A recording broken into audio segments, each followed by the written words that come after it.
കവിത പെൺകിളിയുടെ സാമർത്ഥ്യം. Thomas Kaavaalaa. രാക്കുയിൽ പാടുന്ന നേരത്തു ഞാനന്നു രാവിനു കൂട്ടായി പോയ നാളിൽ രാമായണ കിളി കൂടുന്നിൽ കണ്ടതു രോമാഞ്ചമുണ്ടാകും രംഗമല്ലോ. കൊച്ചരിച്ചുണ്ടിനാൽ കൊത്തി മിനുക്കിയും പച്ചമരത്തിന്റെ പൂവിതളാൽ പച്ചയിൽ മഞ്ഞയും ചേർന്നുള്ള പെൺകിളി സ്വച്ഛമായി തീർത്തെന്നും വീടൊരെണ്ണം.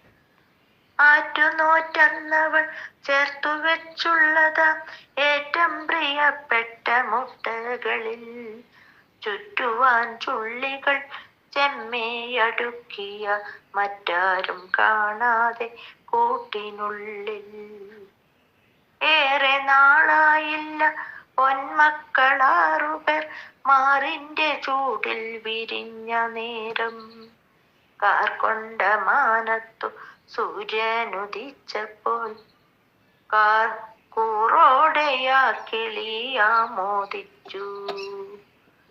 പാത്തു പതുങ്ങി വന്നെത്തി നോക്കിയിടുന്നു പത്തി വിടർത്തിയ മൂർഖനതിൽ. പത്തായം പോലുള്ള കൊച്ചു കിളിക്കൂട്ടിൽ പൂത്ത മരത്തിന്റെ ശാഖയിലായി തീറ്റ തെരഞ്ഞങ്ങു പോയൊരാ പെൺകിളി ഒറ്റക്കുതിപ്പിനു വന്നു ചേർന്നു.